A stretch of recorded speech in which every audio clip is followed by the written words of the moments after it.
que não saia eu.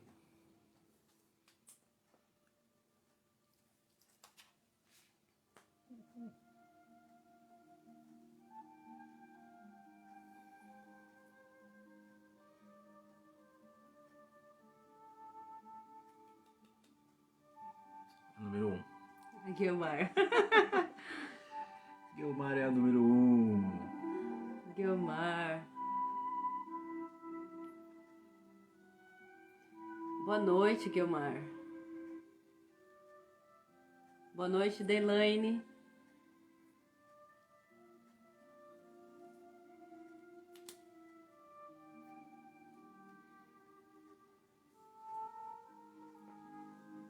Boa noite, seu José Carlos. Oi, fazer um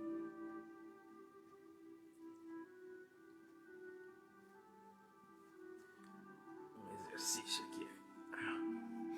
Aquecimento. Shirley.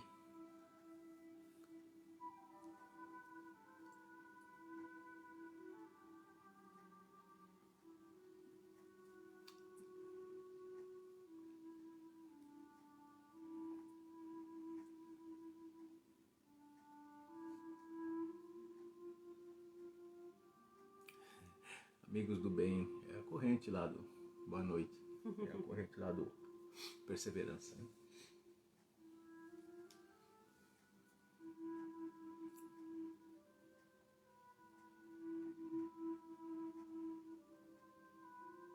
Parece que é a Aida. É.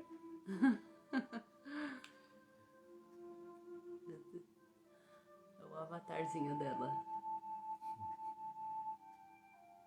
Boa noite, Aida.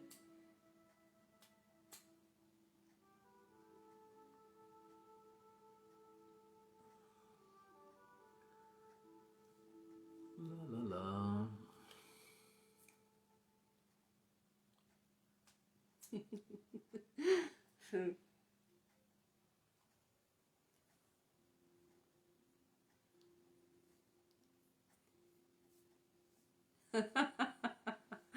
Ai, que bonitinho. São seus olhos, meu querido amigo. O Zé Carlos? Ele colocou Zé. assim, ó, desculpa, É.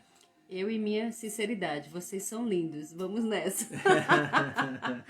Ai, Na verdade é o reflexo da alma de quem vê a gente, né? com Lindo certeza. É o espírito desse nosso amigo aí, né? Grande trabalhador da Por Seara isso do que ele Mestre vê as Jesus. coisas tudo bonita, né? Seu José Carlos é um grande Pessoa coração. bonita vê tudo bonito. É verdade. Boa noite, Marcinha. Marcinha é vó de gêmeos agora. Que legal, gêmeas. Vamos. Vamos começar, né? Sim. Os espíritos não esperam. Boa noite a todos. Que a paz do nosso Mestre Jesus permaneça em nossos corações para todos sempre. Então vamos ver o que diz a mensagem desta noite, do livro Minutos de Sabedoria, do Torres Pastorinho.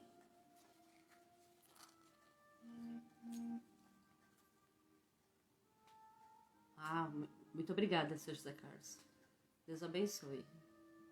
As suas anotações para oração. Boa noite, Rodrigo, Alessandra, Jô. Então a lição dessa noite diz o seguinte: não se exalte, não se irrite, não discuta, não se irrite, não discuta. A mansidão e a serenidade conquistam os corações e representam a felicidade.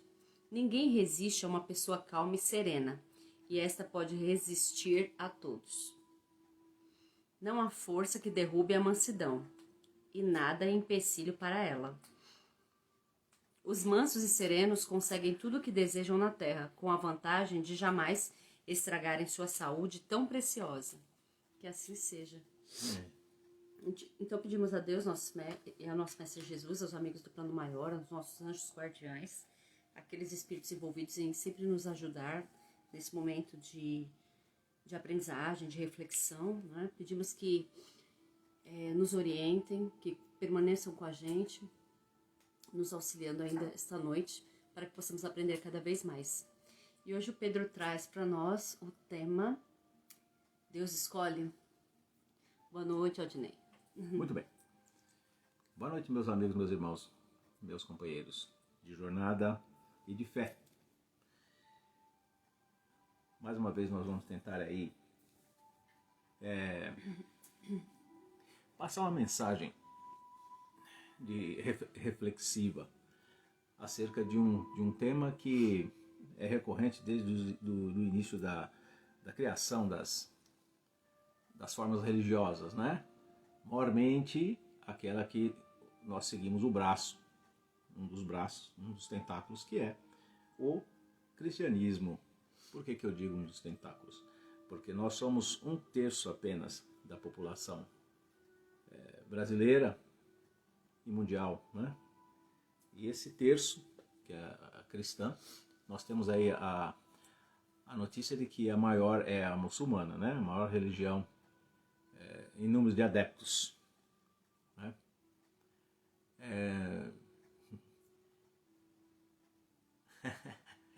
Escolher.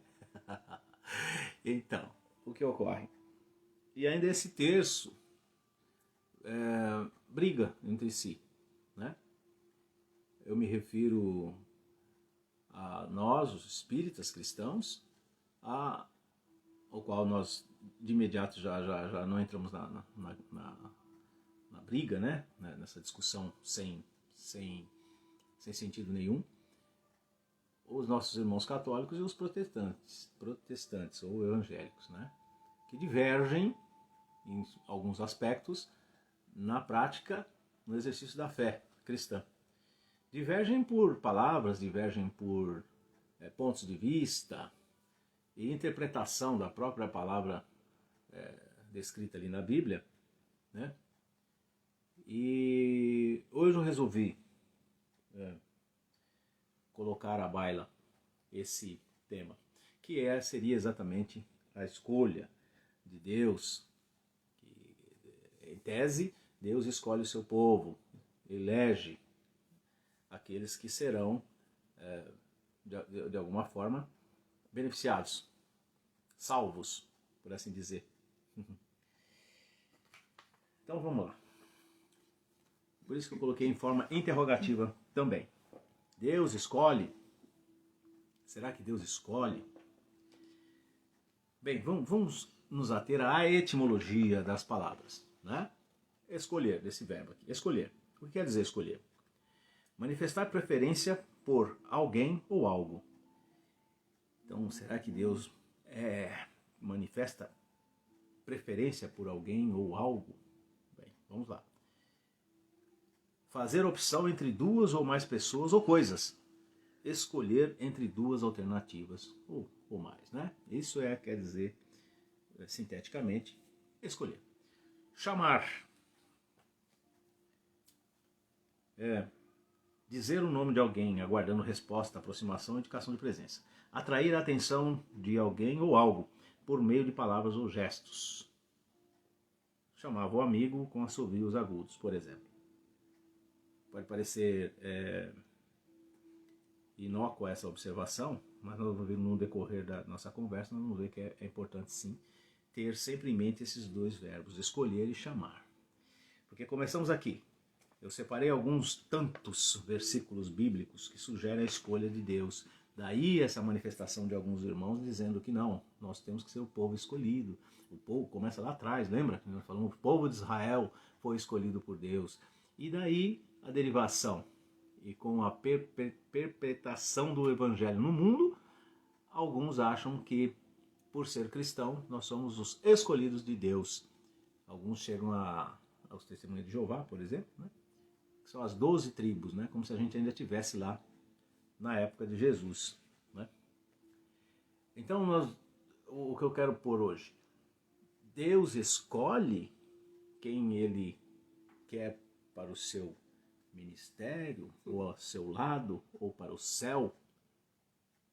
Cláudia, que é a mulher a esposa do Alê, meu amigo Alê, né? Seja bem-vindo. O que ocorre?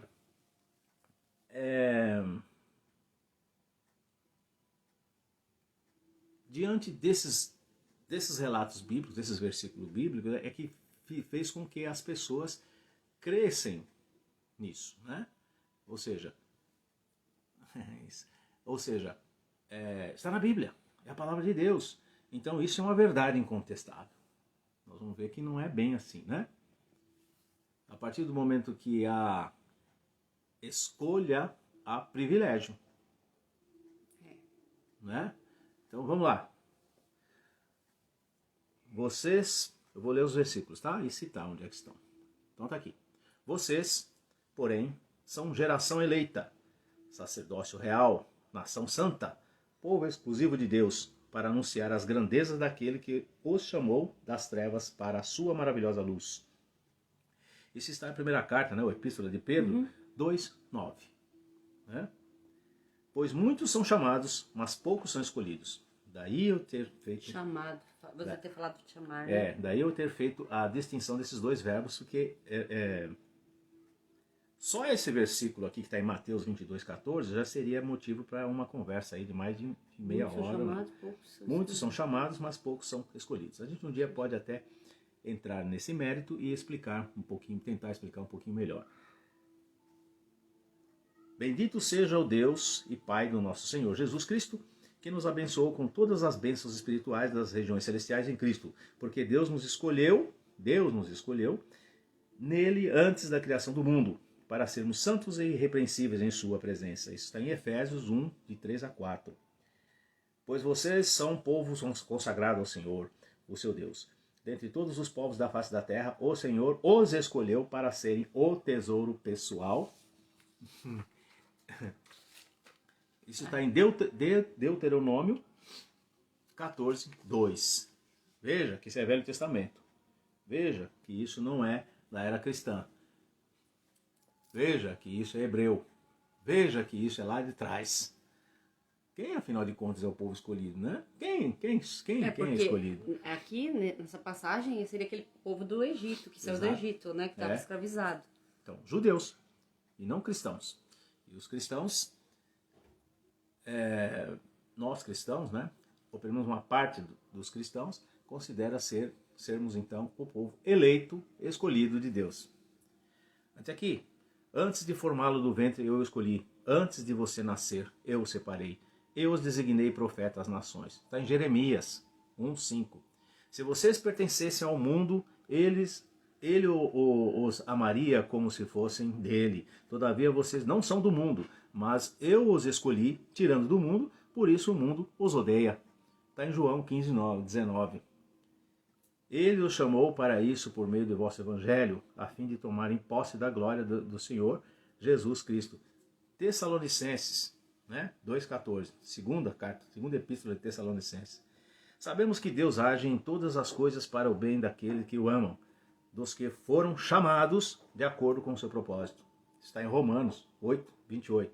Obviamente, isso que eu me refiro é Paulo, né? São as epístolas de Paulo, as cartas de Paulo aos Tessalonicenses, Romanos, por aí vai. Vocês não me escolheram, mas eu os escolhi para irem e darem fruto. Fruto que permaneça, a fim de que o Pai conceda a vocês o que pedirem em meu nome. Está em João 15:16. Portanto, como o povo escolhido de Deus, santo e amado, revistam-se de profunda compaixão, bondade, humildade, mansidão e paciência. Colossenses 3:12. E vocês também estão entre os chamados para pertencer a Jesus Cristo. Romano 1:6. Sabemos, irmãos amados de Deus, que Ele os escolheu. Primeira Epístola, Tessalonicenses 1:4.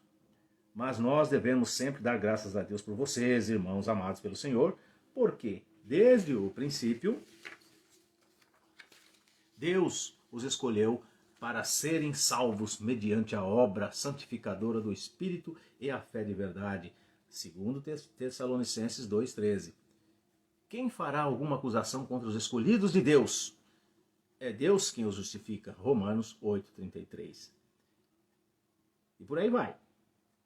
Acho que já deu para deixar claro o porquê das pessoas crerem nisso. Não é? Porque está na Bíblia. Está tudo citado aqui, codificado. Não precisa acreditar em mim. Vai lá e fuça e dá uma olhadinha e vê se não... Então veja bem. Já entrando, quase, nós vamos dar a nossa visão.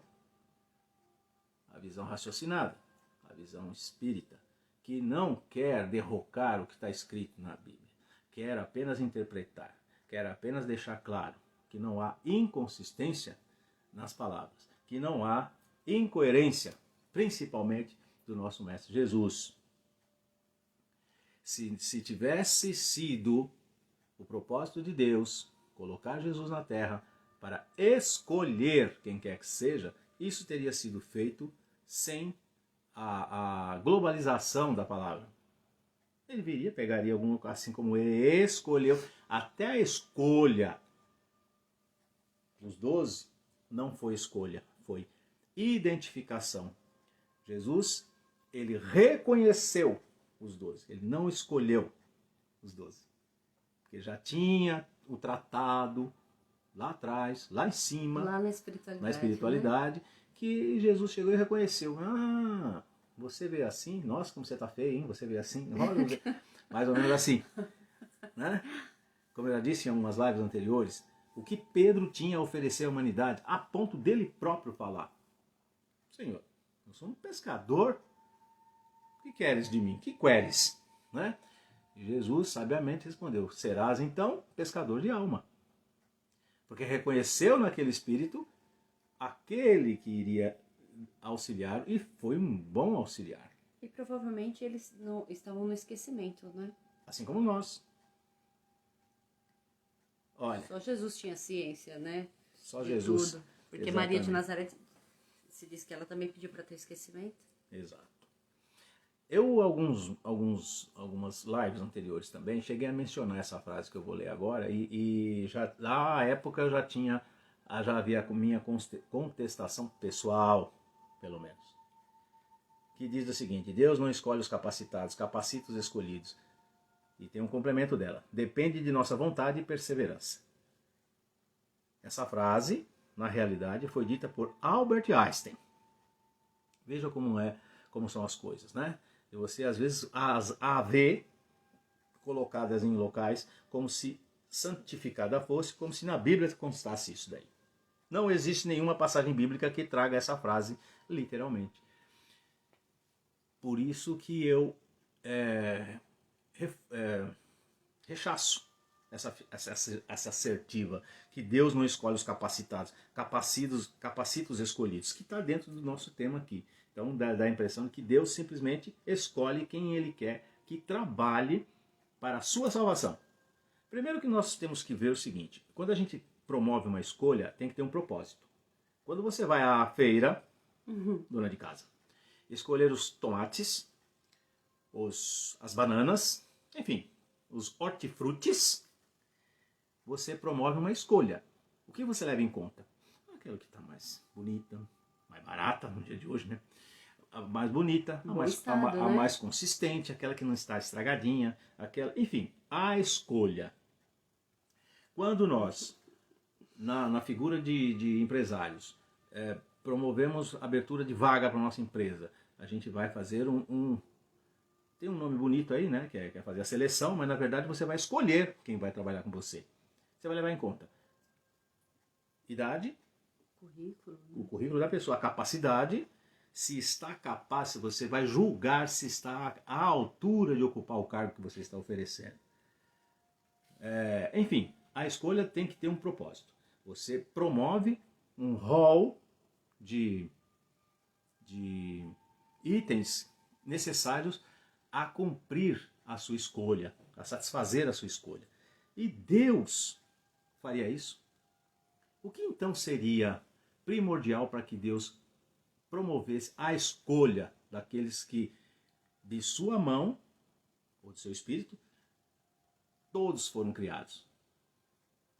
Já começa aí a inconsistência dessa escolha. À luz do espiritismo, à luz da razão e à luz, desculpem-me, mas à luz da inteligência, né, gente? Deus primeiro faz todo mundo igual. Simples, ignorante, sem dente, todo mundo igual. E depois, mais para frente, escolhe. Escolhe com qual propósito? Eu escolhi você para... Veja, o que pode haver e houve por parte de Jesus foi a determinação da designação daqueles que estavam aptos a, por exemplo, promover o cristianismo. E em caso de Deus, ele escolheria alguém, algum dos seus filhos, para fazer exatamente o quê? Erguer templos em sua homenagem? Render-lhe graças e hosanas com gritos desesperados, ofertas? Que eles faziam até... O Deus, estamos falando do nosso Deus. Haveria a possibilidade de Deus escolher? Qual o propósito seria? Ainda que o fosse, que critério? Por que Deus escolhe a ela e não a mim? O que foi que ela fez que eu não fiz para merecer que ela seja escolhida deliberadamente? Tipo assim, eu vou escolher você, como se fosse um tomate lá na feira. Você tá verde, fica aí. Você tá gostosinho, vamos levar para casa. Lourdinha, meu amor, está junto conosco a nossa Chica Xavier, né? Que eu chamo ela de Chica Xavier lá no centro. Olha esse trechinho aqui dessa assertiva. Quem são os predestinados à salvação? Então, só complementando. Então, a escolha de Deus seria supostamente então para salvar-lhes da danação. Se eu escolho alguém é para algum propósito. Seria para quê? Para fazer algo que o resto da humanidade não faz. Não seria para procriar, porque todo mundo faz. Não seria para rezar, ajoelhar, não sei o quê, porque não seria Deus. Seria apenas um mito, né? Bem, os cristãos entendem a doutrina da predestinação. Os cristãos aqui, coloque entre aspas, porque os espíritas não. Os cristãos entendem a doutrina da predestinação como a salvação que Deus planejou para os homens.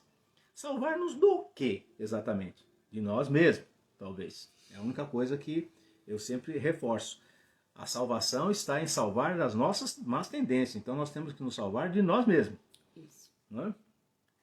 Os escolhidos não possuiriam a opção de aceitar ou não a Cristo, por exemplo, né? Pois Deus há de incliná-los de alguma forma, seja pelo amor ou pela dor. Então, se fosse escolhido para ser cristão, escolhido para acreditar, para seguir a Cristo, então não caberia o ministério de Cristo, ficou inútil. Então, apresento-lhes meu filho e você vai acreditar nele, na marra. É a única forma de se entender que Deus poderia escolher quem seja cristão, escolher quem vai para o céu, escolher quem vai para o inferno, escolher... Livre-arbítrio. Que é o que vamos entrar agora. Exatamente isso. Veja bem, vamos entrar na nossa doutrina. Não é para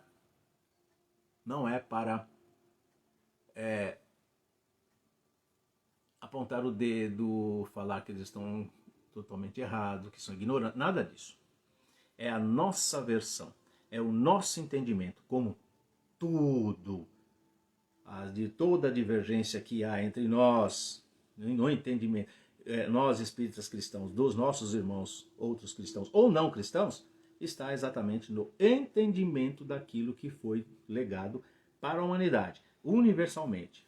Primeiramente, a lei de Moisés, depois a revelação de Jesus Cristo e agora o Espiritismo, que é a terceira revelação, que vai corroborar, que vai ratificar aquilo que o nosso mestre nos trouxe, só que de forma adequada, de forma que possamos atingir o nosso nível intelectual de hoje.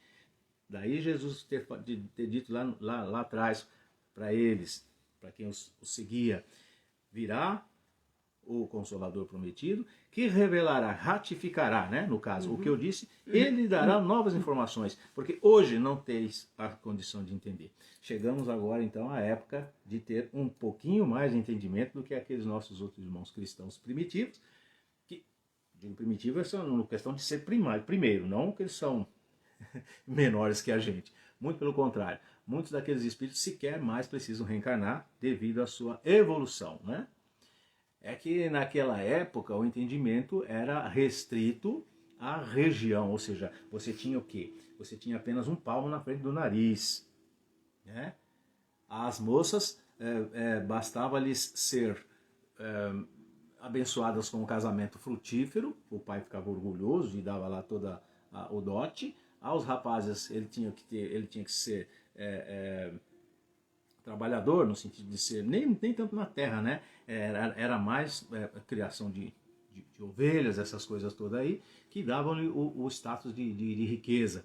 Tanto é que nós vemos aí aquela passagem do homem rico, dava a impressão de que ele era dono de algumas ações, tinha alguns investimentos. Não, ele era rico porque ele tinha uma vasta colheita na sua propriedade e tinha não sei quantas cabeças de ovelha e camelos. Aquilo já o tornou homem rico. Hoje ele seria miserável, né? Diante das outras formas de riquezas materiais que nós temos por aí, não é? Então, para a doutrina espírita, não há destino, não há predestinação. Então, derruba tudo aquilo que eu acabei de ler lá em cima. Não há sorte ou azar para a doutrina espírita. O futuro é construído todos os dias, através de pensamentos e ações. O espírito e seu grupo cultural escolhem, isso sim, você escolhe, e determinam seus caminhos, exercitando uma característica indissociável do ser inteligente, o livre-arbítrio. Então, ao invés de nós manifestarmos esse entendimento de que Deus escolhe, não. Deus nos dá a oportunidade de nós fazermos a escolha, de acordo com o nosso adiantamento, de acordo com a nossa vontade. E isso é chamado de livre-arbítrio. Não é? Ou estou errado? Porque se fosse ele escolhendo, a gente seria marionete, então, sim, né? Pecinhas no tabuleiro de xadrez. Então, agora eu vou derrubar esse, como acreditavam lá na Grécia, né? Quando tinha o Olimpo. Os deuses do Olimpo. Era uma forma de explicar, né? E que os deuses manipulavam as pessoas. Então, já como marionetes. Citamos aqui o livre-arbítrio, vamos definir livre-arbítrio. É a possibilidade de decidir, escolher em função da própria vontade, isenta de qualquer condicionamento, motivo ou causa determinante. Isso não é uma bênção que Deus nos oferece? Livre-arbítrio. Escolhe aí. Escolhe errado. Só tem uma condição. Plantou, colheu. Só tem uma condição. Plantou, colheu. A sua liberdade traz imediatamente, proporcionalmente, a sua responsabilidade. Tendo isso, você pode fazer o que você quiser. Um dia nós falaremos sobre livre-arbítrio, tá bem? Mas eu vou adiantando e deixar claro. Livre-arbítrio, nosso livre-arbítrio vai até a página 4. Não é assim bagunçado também, não. Só porque eu tenho o livre-arbítrio que eu vou ficar bagunçando o universo. Não é bem assim, não. Mas dentro daquele cercadinho que nos é permitido agir, nós temos o livre-arbítrio, né? Olha aqui. Livre-arbítrio ou livre-alvédrio. Confesso que não conhecia essa expressão. São expressões que denotam a vontade livre de escolha, as decisões livres dadas por Deus ao homem. No domínio religioso, o livre-arbítrio pode implicar que uma divindade onipotente não imponha seu poder sobre a vontade e as escolhas individuais. Deus não impõe. Ele determina e criou suas leis imutáveis, incorruptíveis, não adianta, não tem STF, não tem nada que modifica. Não tem ementa, não tem nada. Não tem jeitinho. Não tem jeitinho, não tem depois eu vejo, não tem. As leis estão ali. Cabe a você escolher obedecer ou não. Se obedecer, você terá as consequências da obediência. Se desobedecer, sofrerá as consequências da desobediência. É isso aí. Plantou laranja, colhe laranja. Não tem negócio de plantar laranja e colher abacaxi não, porque você gosta. Bem, com a conquista do raciocínio, graças a Deus, né? O homem adquire também o livre-arbítrio, ou a faculdade de escolher por si mesmo o caminho a palmilhar. Né? O que Jesus fez? Nos deu a luz. Nos deu uma bússola. O caminho, né? E ainda o caminho. Exato. Nos deu além da bússola. Uma bússola a ser seguida. Isso. ele como a agulha dessa bússola, ele falou, ninguém vai ao Pai senão por mim. Não ele fisicamente, mas a sua ideia, as suas palavras. A conexão dele com Deus era una. Eu e o Pai somos um. Rogarei a meu Pai e ele lhe mandará o Consolador prometido. E por aí vai. Então ele não deu. Ó, o guia está aqui. O que eu posso fazer com esse guia? Lançá-lo fora e tentar aventurar com o meu instinto? Eu não preciso. Eu vou. Aliás, De vez em quando a gente faz isso, é né? atribuído ao homem. O homem não o homem no gênero, o homem no gênero, não o homem na espécie, né? Que a gente fala homem, mas obviamente está incluído a mulher, a humanidade. É. Não, mas está atribuído ao homem, gênero, Ah, tá, o gênero. de não gostarmos muito de seguir guias ou opiniões. O que tem de gente perdida no trânsito por causa dessa coisa, né? Não, eu sei, eu me viro, eu tenho um ótimo senso. Se perde, se lasca todinho porque não quer seguir um guia. Hoje as coisas estão um pouco mais fáceis por causa do GPS. Ainda assim ele te pode colocar em alguma fria aí. Mas tem um GPS, a pessoa, não, eu não preciso de GPS. Eu vou para ali, eu acho isso aqui essa estrada só pode sair lá, não sai. Você dá uma volta danada, acaba a gasolina e você não chega onde pretendia. É o mesmo que acontece com a humanidade, né? No nosso caso, que Jesus nos serviu de guia e modelo e nos deu se você fizer isso aqui, um pouco disso aqui, muito possivelmente você não sofrerá tanto e provavelmente você encurtará o número de reencarnações a fim de ter a sua promoção espiritual. Mas o que a gente faz? Sequer entende o guia, né? Então, concedendo-nos o livre-arbítrio, Deus nos proporciona assim a oportunidade de edificar o nosso próprio progresso. Olha, por isso que se fala. Aliado a isso está também o destino, a palavra destino. Não existe esse destino traçado, né? Pré-determinado, porque senão seríamos, de novo, uma peça num tabuleiro de xadrez. Tem só algumas coisas que a gente precisa passar por conta dos erros passados, né? Isso é... Então já tem algumas coisas no caminho, né? Que eu tenho que passar por aquelas situações porque eu fiz coisas erradas. Isso é... Se fosse só para trilhar pelas coisas erradas que a gente fizemos, nós estamos perdidos. Tem de progredir, na verdade, não é? Agora, se você conseguir acertar algumas coisas que você fez de errado, melhor. Que aí você já faz mais rápido. Então, o que Deus permite, sabiamente, obviamente, porque Deus é exponencial em tudo, em sabedoria, em bondade, em misericórdia, em tudo. Então, a sabedoria divina é inigualável, inatingível e imutável. Então, ele fala assim, eu coloco, nos dá a corda, né? Tó a corda. Tem gente que se enforca com ela.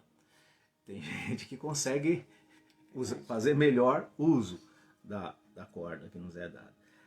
Então, que é coisa melhor do que você ser o autor da sua obra, você ser o escritor do seu próprio livro, porque quando a gente nasce, a cada reencarnação, a gente recebe um livro em branco e uma caneta. Você escreve ali o que você quer. Uhum. Só que tem um probleminha, essa caneta não tem como apagar. Errei, apagar. Tá, escreveu. Está registrado. Você pode depois se desculpar. Olha, o que eu quis dizer lá em cima não foi bem isso, foi isso, mas já está escrito. Né? E tem situações que não tem como modificar de jeito nenhum. Essa será lida na tela do éter. A sua história vai ser lida. Então cuidado com os capítulos que nós estamos traçando. Né? Isso é preocupante. É até certo ponto atemorizante. Porque eu acho. Depois aquilo que você fez durante a ignorância será relatado, mas terá, evidentemente, um peso diferente daquele que quando você deixou de ser ignorante e ainda assim você continua a escrita. Né? Eu vou fazer um parênteses aqui, pode ser? Aquele Jardim dos Girassóis, que eu terminei esses dias, eu até recomendo que vocês... foi uma radionovela, pela Rádio Boa Nova. E o interessante é que o espírito obsessor que estava lá, né, ele decidiu perturbar uma pessoa, né? E aí, quando ele vai ao centro espírita, achei super interessante essa parte, porque ele vai ao centro espírita, né, levado pelas entidades, porque assim, vamos supor, eu tô obsidiando o Pedro. Aí alguém Faz convida o tempo já, Pedro. 20 anos. 20 anos. Aí o Pedro vai para o centro, só que eu quero impedir que ele vá. Só que aí o que acontece? Ele estando em oração, fazendo tudo direitinho, tentando, né? Vou lá, vou conseguir. Então alguns espíritos conseguem ajudar que ele consiga chegar ao centro. E lá é interessante que enquanto ele vai para uma sala, né, visível, esses espíritos eles ficam num outro ambiente como se estivesse eles estão no mesmo lugar, só que como se fosse num outro ambiente, assim, uma outra dimensão. E lá, quando ele vai falar com o médium, né, quando eles pedem para fazer a desobsessão, é muito interessante, porque esse espírito ele começa a ver, né, esse éter que o Pedro falou, né, que ele começa a ver todas as passagens, fala assim, você tá obsidiando ele fez isso, né, nessa vida, vamos voltar um pouquinho mais lá na outra encarnação para ver o que você fez e tal.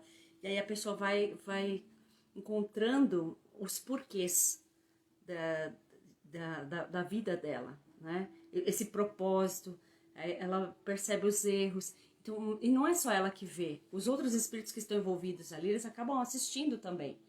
Então, eu acho assim, só foi um pequeno comentário pra gente ver como que é fantástica essa realidade no plano espiritual em nos ajudar, e a gente continua errando, escolhendo os caminhos errados, jogando fora guias e aí nos prejudicando sempre, tendo de voltar para arrumar tudo.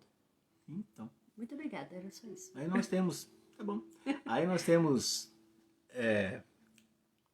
os nossos, chame como quiser, nós chamamos mentores, mas o anjo da guarda, o espírito protetor, chame como quiser, que sem interferir no nosso livre-arbítrio, nos dá alguma dica, fala, não seria melhor você já pensou na possibilidade de fazer tal coisa? Aí se a gente ouvir, a gente pode falar, pode ser. Ou então, eu sei o caminho, eu sei o que estou fazendo. Normalmente quando a gente fala que sabe o que está fazendo, não sabemos o que estamos fazendo. Mas às vezes a gente escuta assim, não faz isso não precisa, por que você vai fazer isso? Aí você fala, mesmo, por quê, né? Não precisa. Eu não devia ter xingado um cara no trânsito, mas xinguei. Eu vou fazer de novo? Não sei. Espero que não. Mas vai tentar. Exato. Pelo menos pelo mesmo motivo não vou. Como disse aqui o livrinho do não se irrite. Eu não usei de palavras de baixo calão, mas eu xinguei. O xingamento não se traduz na palavra, se traduz na emoção. Esse que é o Você problema. pode chegar e falar assim, seu lindo, para uma pessoa. Não é um palavrão, você não está xingando. Mas a imposição hormonal, a imposição negativa que você está falando, seu lindo. E às vezes, é isso que conta. E nesse momento é que aqueles espíritos que querem te perturbar, eles entram em ação. Falam, opa, achei terreno, é aqui mesmo, é agora. Nossa, se eu tivesse a fórmula para evitar isso, eu não estaria Não, aqui. mas eu só estou dizendo que isso é uma abertura que às vezes nós damos a eles. Sempre. Né? E é por isso que a gente tem que vir aqui, fica muito difícil. Trabalhar, orar bastante, de novo, reconhecer a nossa inferioridade, e não adianta prometer também não, tem que agir, né? Pra isso mas aí já é outra seara. Para tentar se melhorar todos os dias, né? Aí já tem uma outra palestra que a gente pode até falar. A gente pode falar tanta coisa, né? É tão bom. É que o assunto ele vai se estendendo tanto, né? Vai abrindo outros leques, como você colocou. Uhum. Com isso... só para dizer, nós estamos falando aqui sobre esse Deus escolhe e estamos no livre-arbítrio. Então tá bom, vamos voltar. Com isso, somos os construtores da nossa própria felicidade ou do nosso sofrimento. Pois temos a liberdade de escolher o caminho que mais nos agrade. Olha, o caminho que mais nos agrade. E não o caminho...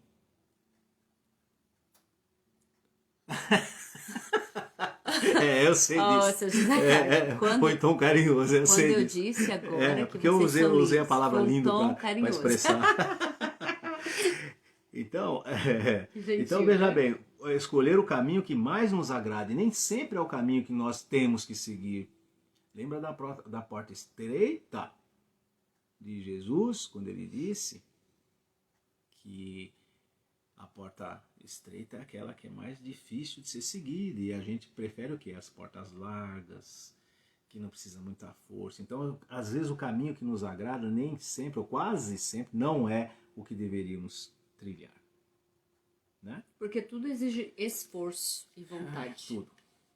Desenvolvendo-se com a razão, quanto mais se desenvolve o espírito, mais se acentua a sua liberdade de escolha, aliada à responsabilidade individual, aquilo que eu disse, do mesmo modo que um adulto pode decidir acerca de muitas coisas que uma criança não é permitido, pela sua incapacidade de discernimento. E o que somos nós perante a eternidade e perante os espíritos de luz? Nós somos crianças. Né? Sem o livre-arbítrio, seríamos apenas máquinas irresponsáveis, sem culpa pelos erros cometidos ou méritos pela conquista realizada. Pelo livre-arbítrio, o homem, mesmo que coibido fisicamente, será sempre senhor dos seus pensamentos e de suas aspirações, pois ninguém pode interferir em nossas consciências. Isso me faz lembrar...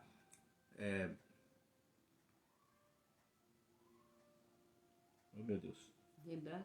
Me faz lembrar o nome da pessoa que eu esqueci. Mas tudo bem. Do Mandela, lembrei. Que ele ficou 30 e poucos anos preso, 33 anos, e falou: prenderam o meu corpo e não a minha consciência, e não o meu pensamento. Eu sou livre de pensamento. Que estágio, não? Que incrível isso. Você ri, né, Guilmar? Você também esquece, que eu sei. Então, Nelson Mandela, olha, prenderam o meu corpo, mas não a minha consciência. E é verdade, ninguém pode prender seu pensamento ou sua consciência. Né? Sendo livre para semear e devendo sempre colher o que foi plantado, compreendemos que a criatura que hoje luta em meio totalmente adverso aos seus desejos ou ideais é alguém que no passado fez mau uso de seu livre-arbítrio e hoje se defronta com as consequências de seus próprios atos. Tendo essa consciência, sabendo e aceitando esse ensinamento da nossa doutrina, nós não podemos aceitar a possibilidade de que Deus escolhe. Repito, Deus nos dá a possibilidade de escolhermos o nosso caminho a ser trilhado, seguindo a responsabilidade de arcar com os nossos atos, com as consequências de nossos atos. Eu acredito que essa seja a forma mais correta de se pensar acerca de todas essas assertivas, bíblicas inclusive, interpretadas erroneamente, no meu modo de pensar, a respeito de escolhas. Porque nenhum desses versículos cai por terra se nós temos esse entendimento. Olha, é incultado em nós a inspiração, ou a apresentação, no caso que Jesus apresentou o Evangelho, e faz com que nós tenhamos a escolha dos nossos atos e a escolha da nossa condução de vida. Né? A forma de viver é uma escolha. Tudo, na verdade, é uma escolha.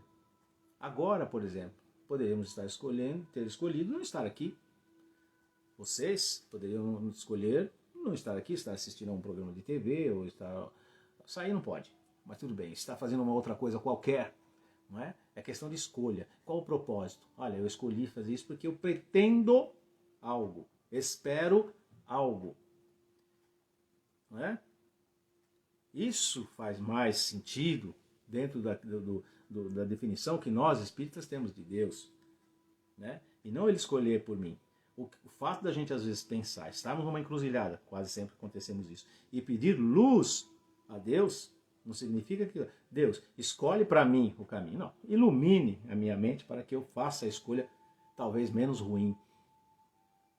Porque nem sempre, existem situações que você tem que escolher aquilo que é menos ruim para você, e não o bom. Porque o bem e o mal, como eu já falei, né, é uma luta universal, quase que eterna. Não é eterna porque o mal será vencido, mas assim, bastante comprida, né? Vai ter muitos anos ainda para a derrocada do mal, mas pode ter certeza que ele vai perder, sempre perde. Né? E às vezes só... O bem vence o mal. sempre, o bem sempre vence o mal, sempre, em qualquer circunstância. Até o mal pode ser encarado como um bem, às vezes, sem querer ser filósofo, mas é a pura verdade. Aquilo que nos parece ser mal, em determinado momento, lá na frente se revela ser um bem. Daí o dito popular, há males que vem para o bem. Né? Não é à toa que esse dito é divulgado aí, há males que vem para o bem. Quando você sofre a ação do mal naquele momento, você não vê outra coisa a não ser o mal. Depois, com o tempo passando, você fala assim, até que não foi tão mal, né? Bom, ainda bem que aconteceu isso comigo a tempo de eu poderia ter... Tchan, tchan, tchan. Coisas... Depende do ponto de vista, sempre. Então, Deus não escolhe o nosso caminho, não determina o nosso caminho. Ele proporciona elementos que façam que você escolha. Deus pôs isso no meu caminho. Deus me deu essa doença. Não. Você adquiriu essa doença. Talvez por expiação ou por escolha errada.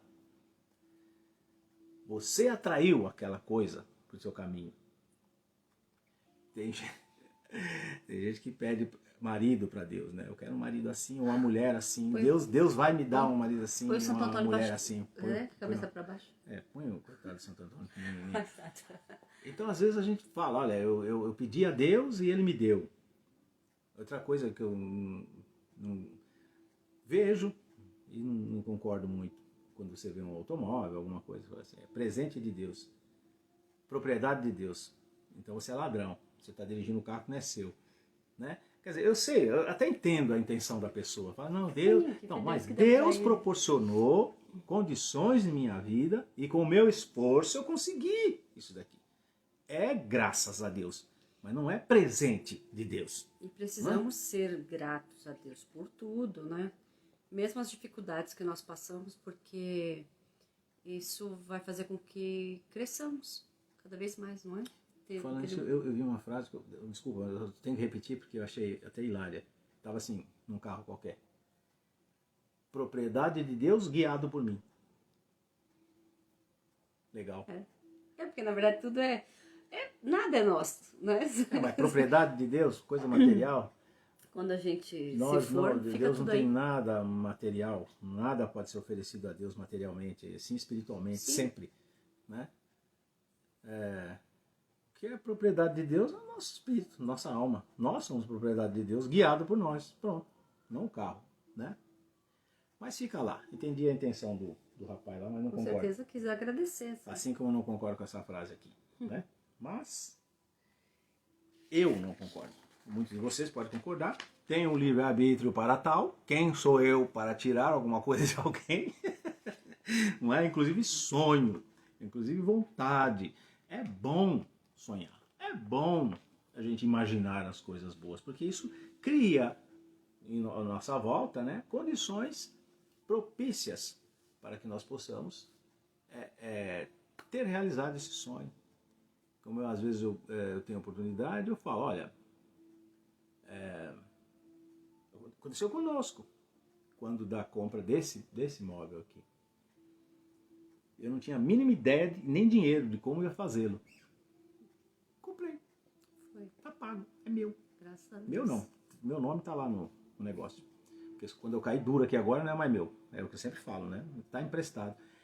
Então não é dizer que foi a fé em Deus, não.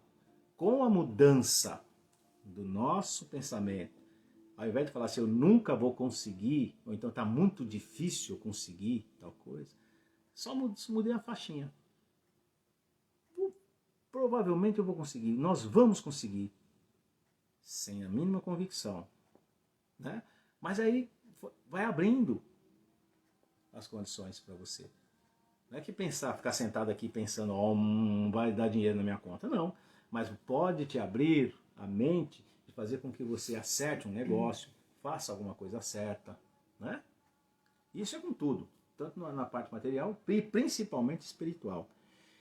Então vamos fazer assim, tá bom? E quando a gente está com um pensamento positivo, está sempre otimista, as pessoas certas também aparecem na nossa vida, que agilizam as coisas, que ajudam com que aquilo que a gente quer realmente se efetive, não é? Então aquilo que você estava falando, só para eu lembrar, eu acho que eu pulei, dei um hiatozinho lá na hora, que eu estava falando do plano reencarnatório, da questão de destino. Não é destino, é que são pontos essenciais que foi previamente combinado para que você trace a sua linha de vida nessa encarnação. Então, não é que é escolhido, é tratado. Quando há a possibilidade da gente tratar, alguns são impostos mesmo, é compulsório. Você vem assim e fim, acabou, porque você é muito danado. Agora, se você tem condições de se arrepender, fala, como é que eu pago essa dívida? Então, ó, você vai casar com fulano de tal, você vai ter tantos filhos, você vai ter tal profissão, e daí você... Agora, é imutável? Né? Não, você pode, muitos de nós, com as nossas ações boas, mudou muito do nosso destino, entre aspas, né? Muito da nossa rota encarnatória aqui, por merecimento. E o desmerecimento também acontece. Pode, num caso assim de merecimento, igual você falou. Às vezes a pessoa ia perder apenas ia perder uma perna, ela perdeu o dedinho, né? Eu sempre lembro dessa história. Então, mas isso há controvérsia, porque eu não sei, aí não tem. Agora Mas pode acontecer, né? De você, de repente, tinha uma coisa mais grave para acontecer e você... aquilo foi amenizado pelas suas... Tinha lá no plano espiritual a possibilidade boas de casar com A, B ou C, então... eu falei, olha, eu quero pagar aos poucos também, né? Pelo amor de Deus, não me dá uma coisa... Ou então eu quero pagar bastante. Aí casei com você. Beleza. Que maravilha! Eu tô resgatando mais rápido. Ai. Bom, então é isso. Nós... acho que ficou claro a posição do Espiritismo em relação à escolha de Deus. Então, não tem privilégio. Deus é Pai de todo mundo, por igual. Porque senão não teria sentido falar que todos nós somos iguais perante a Deus. Uhum. Não teria sentido pregar isso, né? E somos todos iguais perante a Deus. Então, que Deus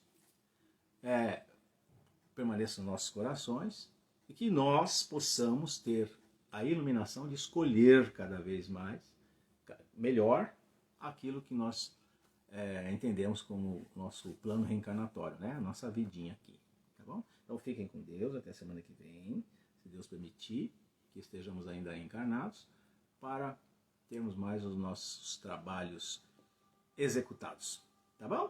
Com certeza. Então vamos unindo os nossos pensamentos com bastante amor, bastante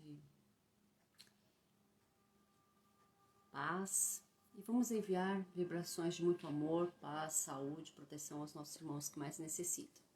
Então vibramos por todo o planeta, pela natureza, pelos animais e por todos aqueles que estão sofrendo por doenças, abandonos, situação de rua, por aqueles que estão em fase terminal, por aqueles que estão retornando ao plano espiritual e os que estão vindo ao plano físico. Pelas instituições de caridade, por todos aqueles que fazem bem, por todos os médicos, enfermeiros, cientistas, todos aqueles que estão voltados para a cura dessa doença, não é? E também os professores, alguém me pediu aí para pedir pelos professores, pelos alunos, né? Por todos aqueles que estão tendo de sair de suas casas para trabalhar.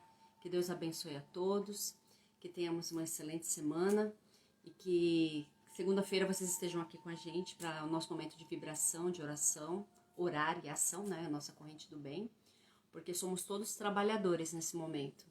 A gente apenas conduz aí o trabalho, mas todos, vocês com a gente, somos todos trabalhadores nessa era do Mestre Jesus, nesse momento de vibração, para ajudar os nossos irmãos também. E também somos necessitados, precisamos lembrar disso, tá? Pelos professores aposentados também, pode deixar. Também, pelos professores aposentados. Não deixa de ser professor, né? Com certeza. Professor é uma coisa que é para sempre, né? Então, que Deus abençoe cada um de nós, nossos lares, e nos proteja dessa doença aí. E até segunda e terça também, né? Com o nosso momento aqui com um tema para reflexão. Isso. Fiquem com Deus. Um beijão. Amamos vocês.